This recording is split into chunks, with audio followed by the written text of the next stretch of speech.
వందల కిరణములను ఆకాశము యొక్క పైభాగానికి 5 వ్యూహములుగా చిమ్ముతాడు అని. చందనము, అలాగే యాహ్యము, అలాగే కోతణము, 4వది అమృతము, 5వది భృగుణము అనబడేటటువంటి 5 విభాగముల చేత 400 కిరణములు ఆకాశము యొక్క పైభాగానికి విస్తరించి వర్షాకాలంలో ఆయన వర్షాన్ని కురిపిస్తాడు దక్షిణాయనంలో. ఆ వర్షం చేతనే సమస్త ప్రాణిజాతము బతుకుతుంది. భాగవతంలో భగవంతుడు చేసేటటువంటి మహోపకారాన్ని స్మరించి ఎందుకు యజ్ఞయాగాదులు చెయ్యాలి అంటే, మనం ఏదైనా ఒక క్రతువు చేసి హవిస్సు ఇస్తే సంతోషించినటువంటి దేవతల యొక్క అనుగ్రహ కారణంగా వర్షం పడుతుంది నేల మీద. క్రతువు చేయ వజ్రి మది సంతసించును, వజ్రి సంతసింప వానకురియు, వానకురిసి గసవు వసుమతిపై పెరుగు, వసువు మీసి ధేను గణము బ్రతుకు అని. దేవతలు అనుగ్రహిస్తే వర్షం కురిపిస్తారు. వర్షం కురిపిస్తే పాడి పంటలుంటాయి.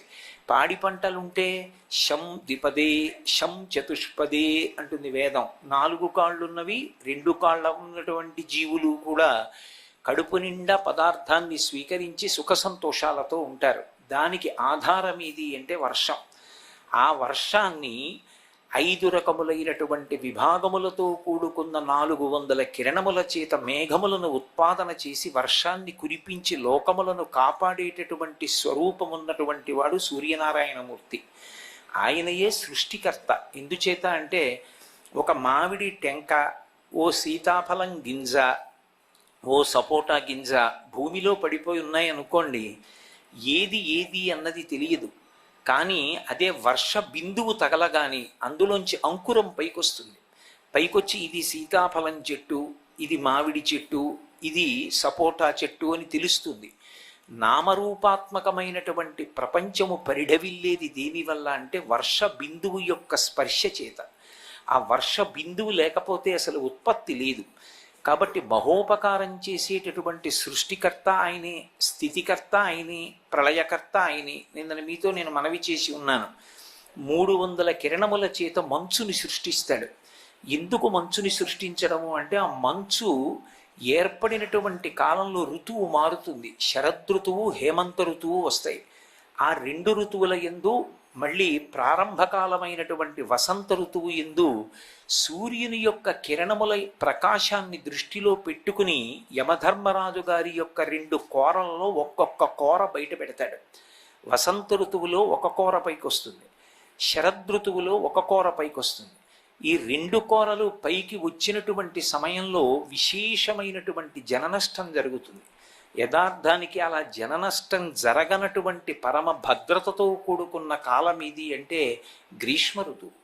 గ్రీష్మ ఋతువు ఎండలు మెండుగా కాస్తాయి, కానీ అది లోకానికి అంతటికీ క్షేమదాయకమైనటువంటి కాలం. ఎందుకంటే సూర్యకిరణముల యొక్క ప్రసారం చాలా విస్తారంగా ఉంటుంది.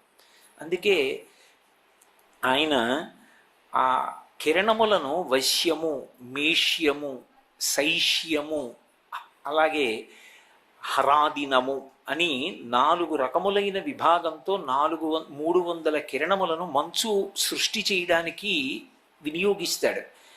ఆ కాలము లయకారకమై ఉంటుంది. ఇంకొక 300 కిరణములను శుక్రాస్తము, చంద్రాస్తము అనేటటువంటి 2 విభాగముల చేత ముగ్గురిని కాపాడుతుంటాడు ఏకకాలంలో. దేవతల్ని, పితృదేవతల్ని, మిగిలినటువంటి మనుష్యాది సమస్త జీవకోటిని 300 కిరణములను 2 విభాగములు చేసి కాపాడతాడు. అలా కాపాడడం కోసమే ఆయన యొక్క తేజస్సు మారుతూ ఉంటుంది. మహాసౌరంలో ఆయన గురించి మాట్లాడుతూ ఒక విషయం చెప్తారు. అన్ని ఋతువుల యందు సూర్యబింబం ఒక్కలా ప్రకాశించదు. ఒక్కొక్క ఋతువు యందు సూర్యబింబం యొక్క ప్రకాశం వివిధ రకములుగా మారిపోతుంది. అన్నిటికన్నా ముందు మనం చెప్పేది ఏదంటే, చైత్ర వైశాఖ మాసములు వసంత ఋతువు. వసంత ఋతువు దగ్గరికి వచ్చేటప్పటికీ ఆయన కపిలవర్ణంతో ప్రకాశిస్తాడు.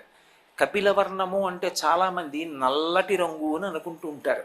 కపిల గోవు అన్నాను అనుకోండి, నల్లటి గోవు అనుకుంటారు. కానీ కపిలవర్ణము అంటే నలుపు అని లేదు. ఎందుకంటే విఘ్నేశ్వరుడికి కూడా కపిలహ అని ఒక నామం ఉంది. సుముఖశ్చైకదంతశ్చ కపిలో గజకర్ణక అని. కపిలుడు అని. కపిల వర్ణము అన్న వర్ణానికి అర్థం ఏమిటంటే నెత్తుటి యందు నలుపు చేరితే ఎలా ఉంటుందో అటువంటి రంగుని కపిలవర్ణం అంటారు. ఆవులలో సహజంగా నెత్తుటి యందు నలుపు చేరినటువంటి రంగుతో కొన్ని ఆవులు ప్రకాశిస్తూ ఉంటాయి.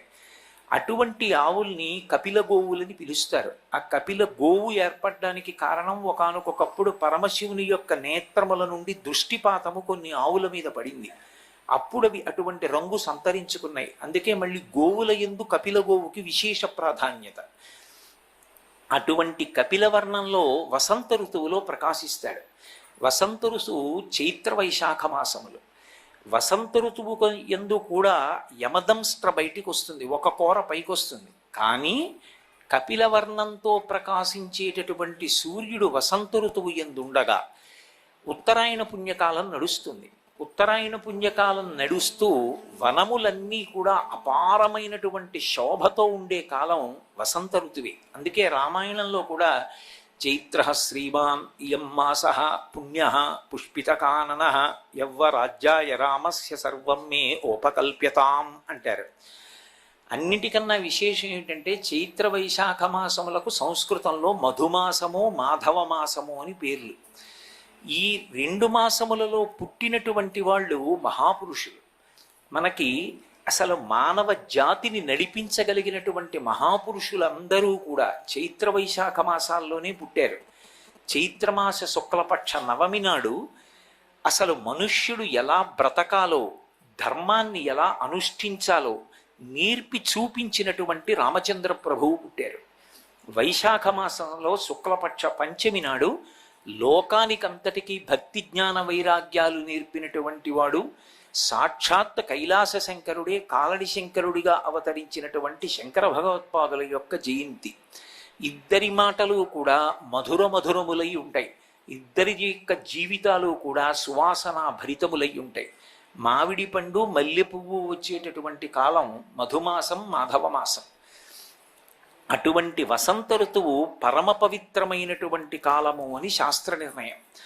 ఆ సమయంలో సూర్యభగవానుడు కపిలవర్ణంలో ప్రకాశిస్తాడు.